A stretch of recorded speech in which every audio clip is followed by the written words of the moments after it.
called Carolyn up, and I'll let her say what she told me, but she validated deeply my experience.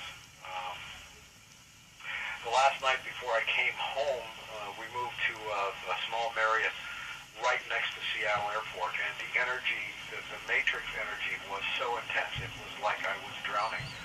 And on Thursday morning when I woke up, I had a lot of time to kill before the airplane took off. I went down for breakfast, and you go into the breakfast room, and there's 3 TV screens, and one TV screen is blaring 22 children stabbed at a school, and another one is blaring hit-and-run driver plows through daycare, and another one is talking about that damn missing airliner, and I hope everybody forgets about it. And it was horrendous. It was almost impossible to breathe. I'd gone through this whole trip, and I had never compromised once. I was being aware of myself, and I took myself into that. I brought myself out, but then I had to go to the Seattle airport and sit for about 3 hours before my flight back to Santa Rosa took off. And I didn't see a smile anywhere. It's a huge airport. Nobody was smiling. Everybody looked gray. They looked dead. They looked like robots. They were going through motions. And the energy and my perception was, because I am pretty empathetic and sympathetic to this, was that the reality of the collapse of human industrial civilization, or the reality of their reality, is disintegrating in front of everybody. I did not hesitate at all to bring up climate change and global warming, and not once, every time I brought it up, everybody said, "Oh yeah, we get it." And how much they get, I don't know, but nobody denied it. So Carolyn, I called you, and I said, "Holy cow, this is crazy. My head's spinning." And I told you what was going on with me, and what did you tell me? Well, you told me that you were terrified and that you wake up terrified a lot, and I said, well, I wake up terrified a lot too.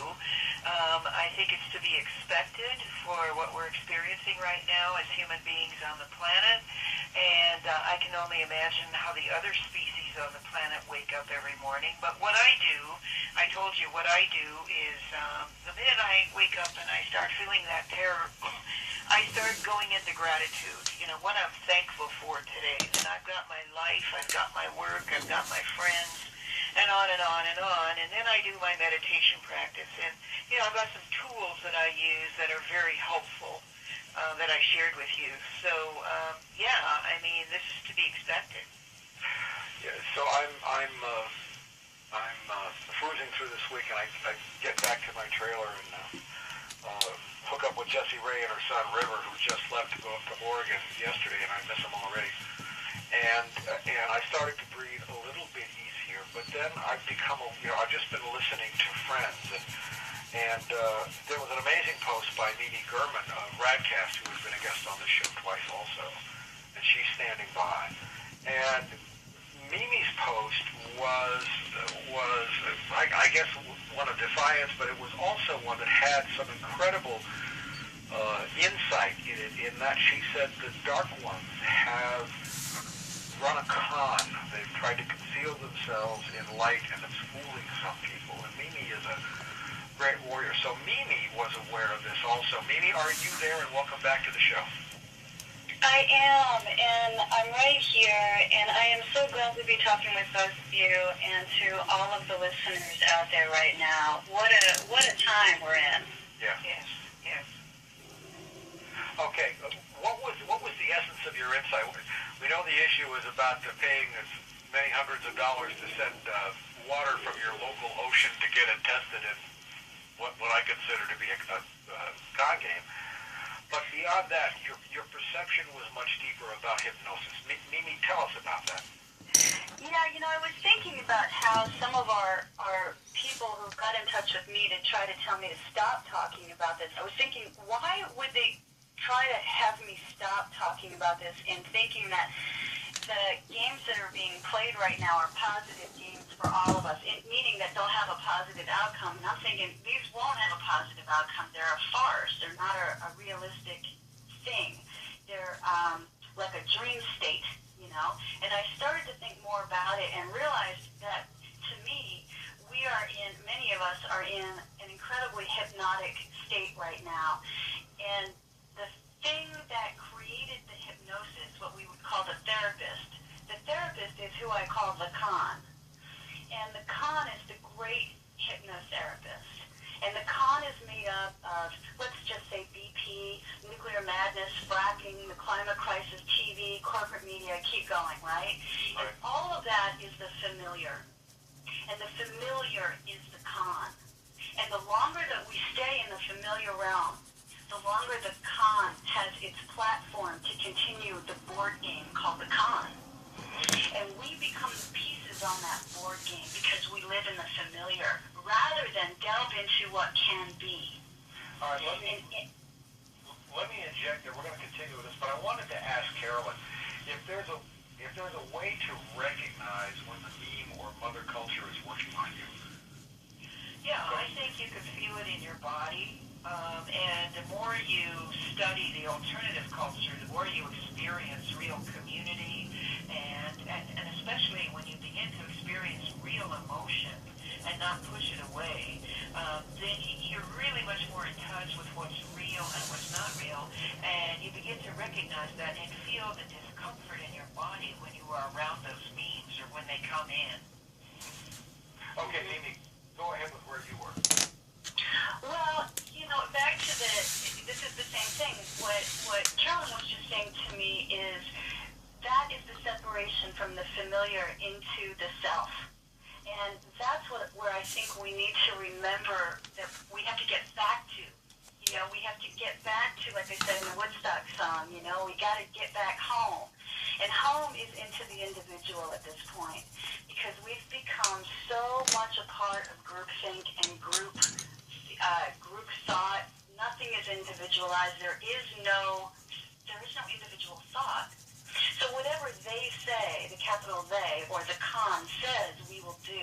And they'll convince us in any way they can, which is very easy for them at this point, do what it is they want. And the perfect example for this right now is this whole Ken Buechler thing that you had started talking about. And I don't want to get into that on your show right now, other than to say that people will come into our reality and tell us that they're going to give us something. As an example, I'm going to give you what you need, and you're going to love what I give you because you need this, and I know how much you need this, and this is how they speak to us. So what you're going to do is you're going to do something totally absurd, but you're not going to know that it's completely absurd because I've already hypnotized you. You're going to send me water from the Pacific all the way to the East Coast, 5 gallons of it, and I'm going to test that for you and give you the results. But in order to do that, you're also going to give me $600. You could be buying a meter for yourself to actually learn how to see these things all on your own, but don't do that. Give me your money, and again, this is just an example. Give me your money, and I'll do it for you. I'll let you know what's going on. And this is going on while the same source is telling you out loud in every single article that this source is in that they do not believe that low levels of radiation in this instance, this is what it's about, radiation, they do not even believe that low levels of radiation can harm you, and yet you're giving them water to test for you and you're giving them your money to test for you. This is absurd to me. But it's an example of how the con is working. We've been so hypnotized in group speak.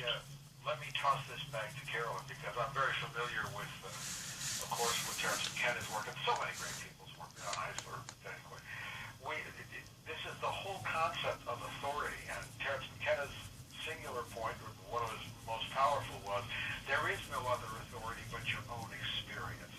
Carolyn, take that for a second and run with it.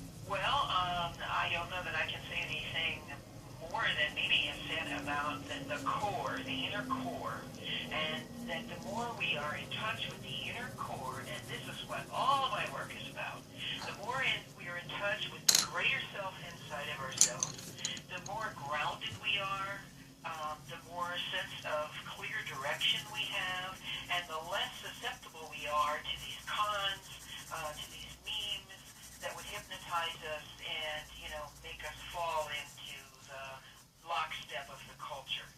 Okay. We'll keep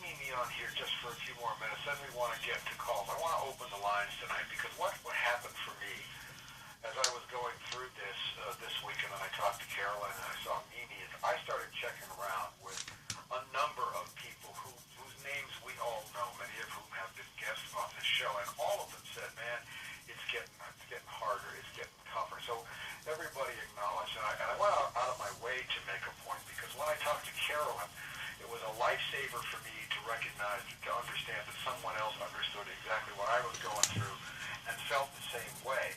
That makes us stronger together, Mimi as well. And the whole purpose of the show tonight is, first of all, for us who are we're out there, to share with all of everybody else who's listening the fact that, yeah, if you're having a hard time, that's probably the way it should be, and it is for all of us. Mimi, how do you care for yourself when this real darkness comes?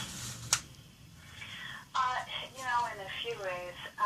Sometimes I just sort of check out from everything online because it's noise to me. When I get to feeling that way, the online chatter becomes noise, and I can't handle it. I can't handle any noise at all, so I need quiet. So I meditate. I'll just find quiet.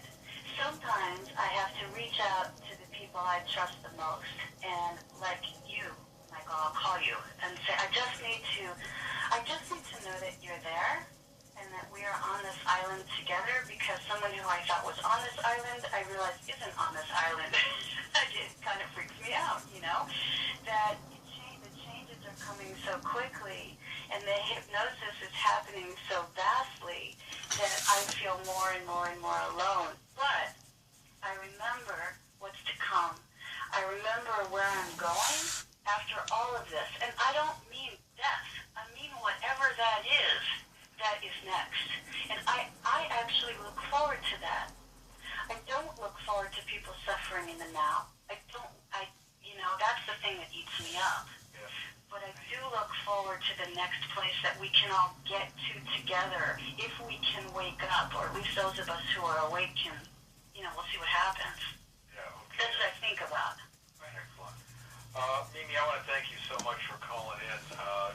You set an example by your leadership, by your walk, and I wanted your voice in here tonight.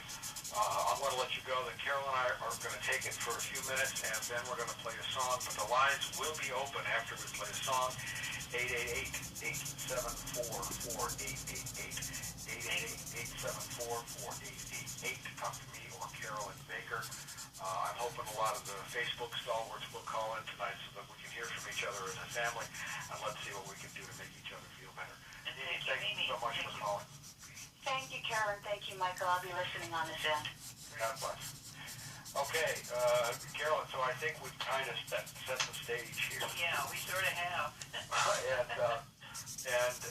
I remember years ago from my 21 years in 12-step, how powerful it was for me to see an old-timer who I thought had it down confess to being, miserable, screwed up, and to share with me a newcomer his experience, his or her experience, strength, and hope, because it just showed me that it could be done. And I think that's the approach we want to take tonight. You got anything you want to say before I think I've got a really good thought tonight, but you got anything else you want to add to that? Not to that. I was just thinking, as Mimi was talking about this trance and this being stuff, I was thinking about one of the next trances that is going to be laid on us, and it's already starting big time, is the trance of we absolutely must have geoengineering. And so I'm just noticing that, and it's something that I think we really need to be aware of, because the powers that be know how serious the climate situation is, and they are now desperate enough that they're almost demanding geoengineering. So I just think we have to be very aware of that. Yeah, and it's extremely difficult to watch this madness. I think Mimi made a point, but I have also that the forces of darkness are, if you will, pulling out all the stops. The old me, the old culture, Right. is pulling out all the stops because it is in its death throes. Yes. And it is determined determined to